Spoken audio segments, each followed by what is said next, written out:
가자.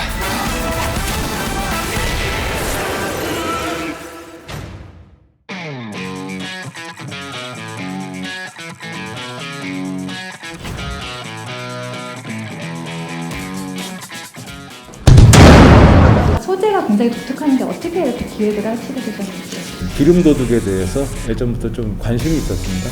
굉장히 좀 블랙 코미디적인 범죄긴 한데 자칫 이제 사고가 나면은 대형 인명사고로 발전할 수 있는 범죄여서 멕시코 같은 경우도 송유관이 폭파돼서 수백 명이 죽은 사고. 멕시코에서 송유관 폭발 사고가 나서 무려 140명이 넘는 사람이 숨지거나 다쳤습니다. 기름 도둑들이 기름을 훔치기 위해 송유관에 구멍을 내자 공짜 기름을 얻기 위해 주민들까지 몰려들었는데 갑자기 송유관이 폭발한 겁니다. 직접적인 모티브가 됐던 거는 외국인 노동자가 풍등을 날려가지고 저유소가 폭파한 적이 있어요. 오늘 오전 11시쯤 경기도 고양시 화전동에 있는 고양저유소 기름 탱크에서 불은 시작됐습니다. 20대 스리랑카 남성을 긴급 체포해 조사 중이라고 밝혔습니다. 풍등으로 불리는 소형 열기구를 날렸습니다. 이 풍등은 실수로 저유시설의 잔디밭에 떨어졌고 사실 알려지지 않았지만은 국내에서도 꽤 많은 이제 인명사고들이 있었습니다. 목숨을 건 범죄죠, 사실은. 국방부 소유 송유관에 구멍을 내고 기름을 빼낸 간 큰 도둑들이 붙잡혔습니다. 이들은 포도밭에서 기름 냄새가 난다는 주민의 신고로 덜미가 잡혔습니다. 목돈을 잡을 수 있겠나 싶었어요. 송유관에 구멍을 뚫어서 기름을 훔친 용의자가 조사받다가 달아났습니다. 특수절도 혐의로 조사를 받던 32살 서모 씨가 갑자기 수갑을 찬 채 파출소 문 밖으로 뛰쳐나갑니다. 아예 주유소까지 차려놓고 팔아왔습니다. 기름 10톤이 하천으로 새나가는 사고가 있었습니다. 직경 30cm 송유관에서 샘이 솟듯이 기름이 뿜어져 나옵니다. 잘 모르니까 저렇게 위험한 짓을 하는 거죠. 흡착제를 뿌려보지만 울산항 앞바다와 여천천은 온통 기름 범벅이 돼버렸습니다. 송유관을 뚫을 때 사용한 드릴과 곡괭이가 있었던 점으로 밀어 기름을 훔치려다 불이 붙어 한 명이 숨지고 시뻘건 불기둥이 소용돌이 치며 솟구칩니다. 불이 확 이래 그래 펑펑펑 그럼 막 설치를 했습니다. 설치를 했어요. 밸브가 원래 돼 있는 게 아니고.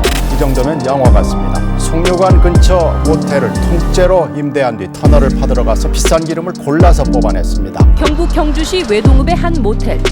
지하 주차장 벽 한쪽이 뚫려 있고 송유관에서 기름을 빼내는 유압 호스와 압력계가 설치돼 있습니다. 1차 빼가지고 샘플을 보고 송유관 인근의 모텔을 임대한 뒤 시가로 70억 원어치나 됩니다. 부산, 대구 등지의 주유소에 정상 가격의 절반을 받고 넘겼습니다.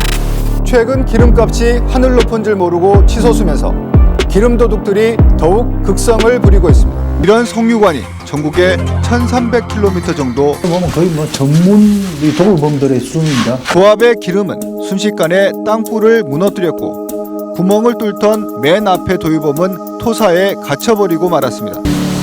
실제 송유관의 압력은 이보다 10배 이상입니다. 그 많은 그 기름이 솟구쳤을 경우에 순간적으로 일어나는 화재로 인해 지난 2006년 나이지리아에서는 도유범들에 의해 발생한 폭발 사고로 주민 500여 명이 숨지는 이번에는 11m 길이의 땅굴까지 팠다는데요. 큰 구멍이 뚫려 있고 성인 한 명이 드나들 수 있는 길이 11m의 긴 터널이 파악을 해봤더니 매년 30건 넘게 발생하고 있습니다. 요즘엔 송유관에 구멍만 뚫어주는 전문 굴착군까지 생겼습니다. 10만 원에서 한 8천만 원 주는 거 알고 있습니다. 한번 구멍 뚫을 때마다요. 기름 도둑질에 조지 폭력배까지 가담하고 있습니다. 기름 절도에는 2개의 폭력 조직이 개입한 것으로 드러났습니다. 조직 폭력배 등이 신납 판매보다는 이익금이 많이 나는 송유관 절도에 개입하는 사례가 기름이 없어지는 것뿐만 아니라 땅까지 심하게 오염됩니다. 뻥 뚫린 물 웅덩이에서 흡착포로 연신 기름을 떠냅니다. 송유관 인근의 공장과 주택을 매입한 뒤 이들은 도로 건너편에 있는 송유관에서 기름이 지나갈 때마다 이렇게 하수구를 통해 땅굴로 들어가 범행을 저질렀습니다. 마치 영화의 한 장면을 떠오르게 하는 길이는 50m에 달합니다. 들키지 않으려고 삽과 곡괭이로만 고압 송유관을 잘못 건드리면 솟구치는 기름에 목숨을 잃을 수 있고 지금의 절반 이상이 불구속 기소로 처리되거나 우리나라 하루 거래량만큼의 기름을 훔친 조직이 붙잡혔습니다. 사무실 2층에서 수상한 옷장이 발견됩니다. 문을 열자 바닥이 보이지 않습니다. 야, 여기서 흙을 다 올렸지. 83억 원어치에 이르는 사상 최대 규모입니다. 경부고속도로 아래에서 70m 길이의 땅굴이 발견됐습니다. 아닌데? 맞다. 아니 근데 잠시만요. 기름이 왜 냄새 많이 나는데? 탐지 로봇을 넣어 살펴봤더니 땅굴이 나타납니다. 한밤중에 송유관이 매설된 야산에서 15m 높이의 불기둥이 솟구쳤습니다. 야산에 매설돼 있던 송유관에 불이 붙은 겁니다. 기름 절도단 때문이었습니다. 탄광에서 갱도 작업을 했던 인부까지 동원했습니다.